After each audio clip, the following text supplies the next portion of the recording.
ever since that enigmatic tweet from Elon Musk a few weeks ago talking about considering taking Tesla private at a price of $420 per share, there's been a lot of speculation and conjecture flying around. And in the media and social media hype, it's sometimes difficult to figure out what's known and what isn't. So we figured it was time on this channel to lay out some of the things that we know for sure about Tesla's potential privatization, as well as some of the things that we don't know yet, the unknowns.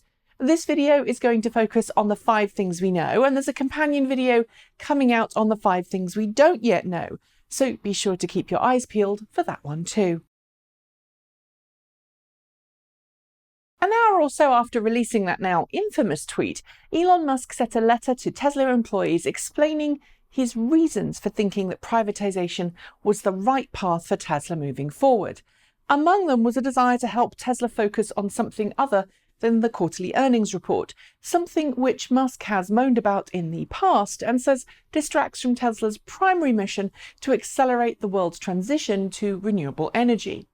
Not producing a quarterly earnings report would, Musk has argued, also allow Tesla to act with more long-term goals in mind, rather than simply keeping Wall Street happy. Then, of course, there's a desire to end the continued attention that Tesla gets from short sellers, who bet against Tesla with borrowed shares in the hope that they can reap rewards when the share price drops. Regardless of who you've heard say otherwise, Tesla's privatization is not yet a done deal. While many, I'd say the majority of Tesla shareholders appear to support the idea in principle, it's worth remembering that right now it is just a possibility. For it to become something that Tesla shareholders will vote on, there's a lot of work to be done on both sides. Elon Musk's tweet about taking Tesla private may have stated that funding was secured, but right now it seems that it was, at best, only secured in principle.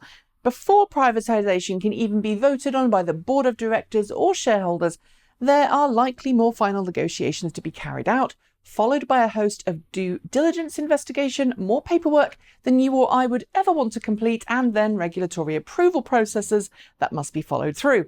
Then and only then will it get passed to a vote. And at each step in the above, there are potential hurdles which could scupper or hold up the process. If we ignore the 59% or so of Tesla shares held by so-called institutional investors, that's things like mutual funds, pension funds, banks, etc., the majority of remaining Tesla shareholders do seem to support the move. Just take a look at any comment thread discussing the potential privatization to find that out. It's because, for the most part, they are those who share the company's vision and goals. They are the loyal faithful and won't be selling their shares come hell or high water. They're in it for the long term and they trust both Tesla and Elon Musk. The same is true of the majority of Tesla owners I've spoken to. They want Tesla to succeed and to continue to produce great cars. There are those who are less happy to go private. Tesla's already facing several lawsuits over this, and some institutional investors may not be able to go private because of their own requirements. But I've yet to meet a private stockholder of Tesla who doesn't support privatization. But, and this is a big but, there are those out there who don't really understand the process, and they're not helped by misinformation on fan sites. And they think it's a lot easier than it really is, or that there are more knowns in this than there actually are.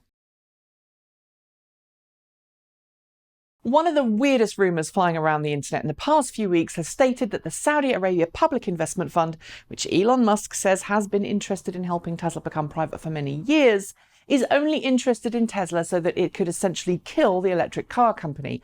A kind of who killed the electric car reenactment, if you will.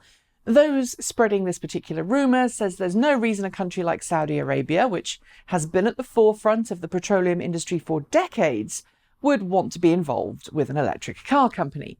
But the reality here is very different. The Saudi Arabia PIF has been diversifying its investment portfolio now for many years, with a heavy lean towards future transportation and energy technologies. Why? Well, it's amassed a lot of wealth from the years of fossil fuel industry dominance, and in order to continue to furnish its PIF coffers, it needs to continue to make investments that will allow it to bring in money.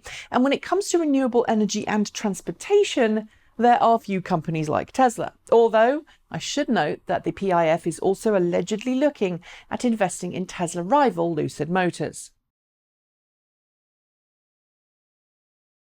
In the past few weeks, I've heard several people try and portray Tesla's potential privatization as the ultimate magic bullet that would propel Tesla towards a rosy future, ending any worries about share prices, profitability, production, and negative press. But the reality here is that a private Tesla will still have to deal with much of what it faces today. Sure, it won't get the same analysis from Wall Street as it does today, nor will it be under the heavy scrutiny that comes as part of meeting SEC regulations.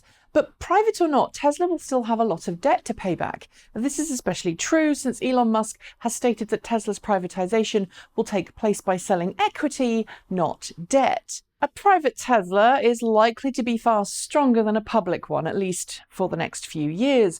But in those next few years at the company, private or public, it will still be very hard work for everyone involved.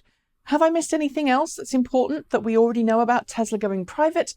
Have you got some alternative viewpoints on what I've said? Leave me your thoughts in the comments below. That's it. As always, hit the notification bell to hear the moment a new show is uploaded. Subscribe to both of our channels, and if you fancy it, support us by using one of the two links below or by buying something from our shop. Thanks for watching, and as always, keep evolving.